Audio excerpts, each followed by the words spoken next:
दी automatic Millionaire book के author David बाक बताते हैं कि उनके पास ऐसे बहुत से लोग घुमा करते थे जो दिखने में तो बहुत अमीर होते थे, पर एक्चुअल में उनकी लाइफ और उनके फाइनेंस बहुत ही खराब थे। एक बार उनके ऑफिस में एक आदमी बड़ी मर्सिडीज में आया और हाथ में रोलेक्स पहने वो डेविड के सामने आया, पर जब डेविड ने उसकी फाइनेंशियल हालत देखी तो पता चला उसका घर लोन पर था, क्रेडिट कार्ड का 2 लाख का बिल ओवरड्यू था और बैंक में सिर्फ कुछ ही रुपए पड़े थे। यानी ये इंसान बस एक इमरजेंसी सिचुएशन दूर था गरीब होने के और इसे अपना सब कुछ बेचना पड़ता। और अगर देखा जाए तो कुछ ऐसी सिचुएशन है आज हमारे मिडिल क्लास की, जो हजारों चिंताओं के बीच बस उससे एक बात पर ध्यान देता है कि कैसे बस जल्द से जल्द अमीर बना जाए, रिच दिख सके, अपने परिवार को एक बढ़िया लाइफस्टाइल दे सके। एक मिडिल क्लास इंसान मिडिल क्लास में ही क्यों बना रहता है? क्योंकि हम लोगों का रोड मैप ही गलत है। हमें लगता है कि फाइनेंशियल फ्रीडम एक वन वे टिकट है जो सीधा एक बार में अचीव की जा सकती है। जैसे किसी गेम में लास्ट तक पहुंचने के लिए लेवल्स होते हैं, ठीक उसी तरह इस फाइनेंस की गेम में भी 5 लेवल्स हैं, जिनको ऑथर डेविड बाक अपनी बुक द ऑटोमेटिक मिलियनेयर में इतनी अमेजिंग तरीके से बताया है, जिनको जानकर आप सिर्फ रिच नहीं दिखोगे बल्कि ऑटोमेटिकली रिच बन भी जाओगे। तो चलिए शुरू करते हैं।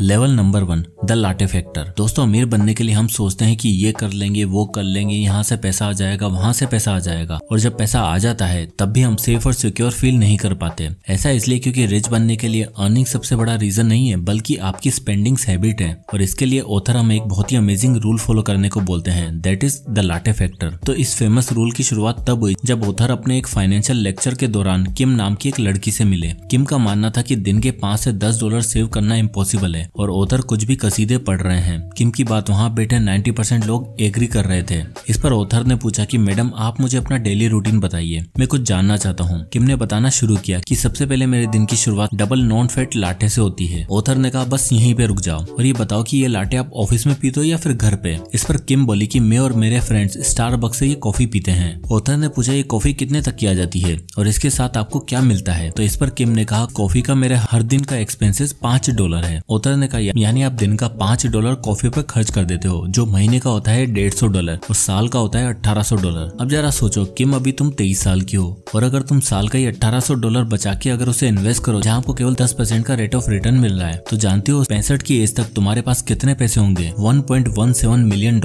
किम ये सुनकर शॉक रह गई। यानी द लाटे फैक्टर का मतलब ये नहीं कि कॉफी मत पियो, बल्कि ऑथर ये समझाना चाह रहे हैं कि आप अननेसेसरी खर्चों को अवॉइड करो। जो चीजें आप घर में बनाकर कंज्यूम कर सकते हो उनके लिए खर्चा क्यों करना, बल्कि उस पैसे को सेव करो और एक फाइनेंशियल डिसिप्लिन क्रिएट करो। अब इंडिया वाले कहेंगे कि भाई हम तो कॉफी पीते ही नहीं, तो हम क्या काम करें? इस रिपोर्ट को देखिए। इसके अकॉर्डिंग आप देख सकते हो कि एक एवरेज इंडियन अपने खाने पीने पर 200 से 500 रुपए हर दिन खर्च कर देता है, क्योंकि हम इंडियंस को खाने पीने में पैसा खर्च करने में बहुत मजा आता है। बाहर निकले नहीं कि 500 रुपए कैसे हवा हो जाते हैं पता ही नहीं चलता। ये रिपोर्ट देखिए, ये बताती है कि पिछले साल इंडिया में 10 करोड़ बिरयानी के ऑर्डर हुए हैं, 4 करोड़ नूडल्स, यानी ये इतने नूडल्स हैं जिससे अर्थ को 22 बार रैप किया जा सकता है। अब मैं ये नहीं कह रहा कि सब कुछ ही बंद कर दो, बट एटलीस्ट इन चीजों पर खर्चा करने से पहले एक बार जरूर सोचो। और लाटे फैक्टर के अकॉर्डिंग अगर आप इससे 500 रुपए को हर महीने इन्वेस्ट करो तो आप फाइनेंशियली डिसिप्लिन बन जाओगे और फाइनेंशियल फ्रीडम का लेवल 1 अचीव कर पाओगे। इसलिए फॉलो द लाटे फैक्टर। अब आता है लेवल नंबर 2, पे योरसेल्फ फर्स्ट। अगर आपका डिसिप्लिन का लेवल 1 अचीव हो गया है तो आएगा सेकंड लेवल, जो सुनने में लगेगा कि इम्पॉसिबल है, but believe me it's the only way and that is पे योरसेल्फ फर्स्ट। अब ये लेवल कितना जरूरी है मैं आपको समझाता हूँ। तो एक बार ऑथर डेविड के पास जिम और सू नाम के एक कपल आता है। जिम की उम्र 50 साल और सू की 46-47 के अराउंड थी। अब देखने में वो दोनों बहुत ही ऑर्डिनरी से कपल थे, कुछ चमक धमक नहीं। तो ऑथर को लगा फाइनेंशियल एडवाइस लेने के लिए आए होंगे। तो बातों बातों में जिम ने बताया कि वो 30 साल से एक ही कंपनी में काम कर रहा है और एवरेज $40,000 अर्न करता है और वो ये पता लगाना आए हैं कि क्या वो रिटायर हो सकते हैं क्या। तब ऑथर ने उनसे पूछा कि आपके पास रिटायरमेंट के लिए पैसा है क्या, कोई एसेट्स है या फिर सेविंग्स है? ये सुनकर जिम ने सू को अपने फाइनेंशियल डॉक्यूमेंट दिखाने के लिए कहा और जब ऑथर ने वो देखा तो उनके होश उड़ गए। इस कपल के पास 2 बड़े घर थे, एक रेंट पर था और एक में ये खुद रहते थे। इन पर एक भी रुपया कर्जा नहीं था और इनके बैंक अकाउंट में $4 लाख की सेविंग्स थी और उनके दोनों बच्चे कॉलेज खत्म करके स्टेबल हो चुके थे।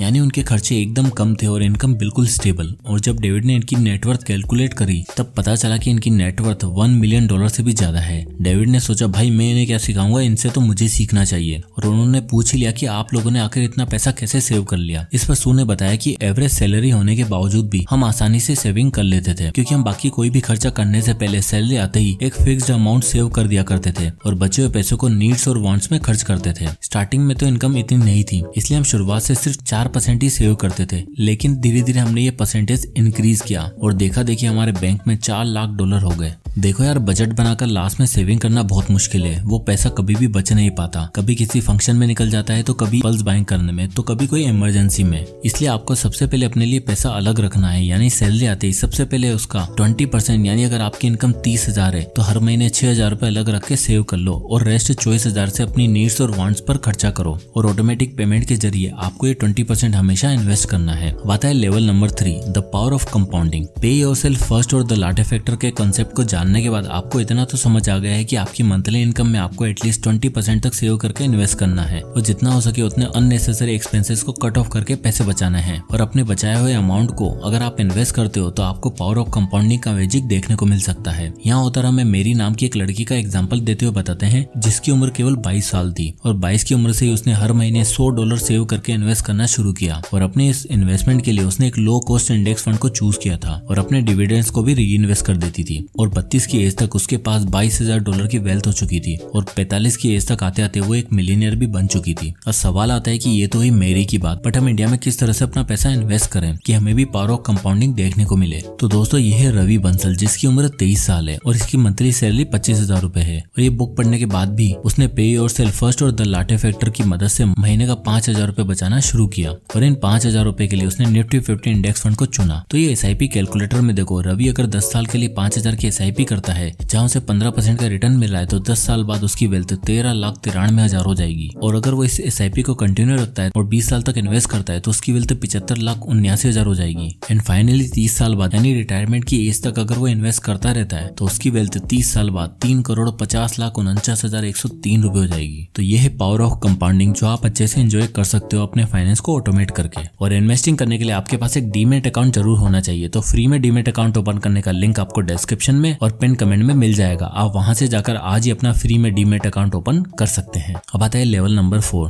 Use automation for dreams and risk. दोस्तों देखो, हम मिडिल क्लास लोगों की जिंदगी में दो चीजें खूब भरमार है, पहले सपने और दूसरे परेशानियां जिन्हें आप रिस्क भी बोल सकते हो। और पैसा मैनेज करने के बावजूद, इन्वेस्ट करने के बावजूद भी कभी ना कभी वो सिचुएशन आ ही जाती है कि हमें खर्चा करने का मन करता है, घूमने फिरने का मन करता है, अपना ड्रीम बिजनेस खोलने का मन करता है। और अगर कोई इमरजेंसी आ गई तो इन सभी चीजों के लिए लोगों के आगे फिर से हाथ फैलाने पड़ते हैं। लेकिन अगर आप ड्रीम अकाउंट रेडी रख सकते हो तो आप इस प्रॉब्लम से बहुत आसानी से बच सकते हो। तो सिंपल से आपको क्या करना है कि जिस तरह आप अपने लिए 20% सेव करते हो और इन्वेस्ट करते हो, ठीक उसी तरह आपको अपना ड्रीम पूरा करना है। फॉर एग्जाम्पल, अगर आपको नेक्स्ट ईयर एक फॉरेन ट्रिप पर जाना है तो पहले दिन से आप 10% पैसा ड्रीम अकाउंट में डाल सकते हो। ठीक इसी तरह अगर आप इमरजेंसी सिचुएशन के लिए भी ऐसे ही पैसे सेव कर सकते हो, लेकिन ध्यान रहे ये पैसा ऐसी जगह होना चाहिए जहाँ से आप इसे इजिली एक्सेस कर पाओ। अब इससे होगा क्या कि आपको अपने सपनों के लिए या अपनी प्रॉब्लम्स के लिए कभी भी अपनी इन्वेस्टमेंट और सेविंग को नहीं तोड़ना पड़ेगा और आप अपनी इनकम का लगभग 20 से 25% तक ऑटोमेटिकली सेव कर पाओगे। अब आता है लास्ट लेवल नंबर 5, बी ए ऑटोमेटिक मिलियनियर बाय एसेट्स। तो 4 लेवल्स अचीव करने के बाद फाइनली आप पहुंच जाओगे आखिरी और 5th लेवल पर, जो है बी ए ऑटोमेटिक मिलियनियर बाय एसेट्स। दोस्तों अगर आपको याद हो तो मैंने वीडियो की स्टार्टिंग में आपको बताया था कि ऑथर के ऑफिस में एक बंदा जो दिखने में बहुत ही अमीर था पर अंदर से वो गरीब था। वहीं हमने जिम और सू की स्टोरी भी देखी जो दिखने में तो कुछ खास नहीं थे पर फाइनेंशियली दोनों बहुत ही ज्यादा स्टेबल थे।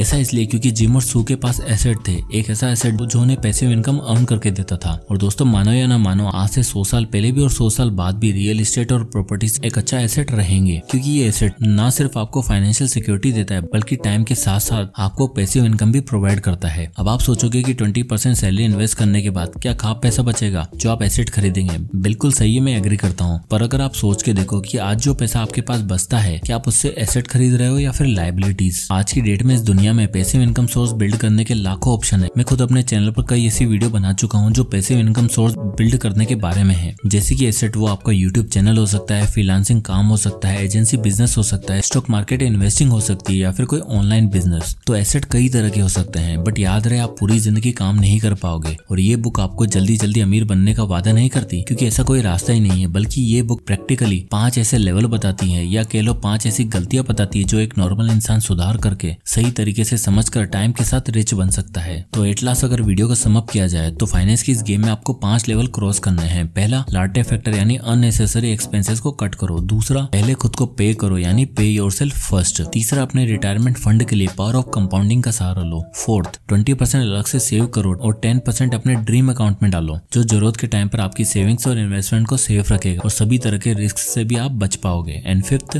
गाड़ी, कपड़े, जूते, महंगी लाइबिलिटीज को अवॉइड करो और फोकस करो एसेट बिल्ड करने पे, क्योंकि तभी आप सही मायनों में ऑटोमेटिक मिलियनेयर बन पाओगे। तो दोस्तों, आई होप की वीडियो आपको पसंद आया होगा। अगर वीडियो पसंद आया हो तो इसे लाइक करो, ज्यादा से लोगों तक शेयर करें। इसी तरह के वीडियोस के लिए चैनल को सब्सक्राइब करना ना भूलें। तो मिलते हैं नेक्स्ट वीडियो में, तब तक के लिए जय हिंद।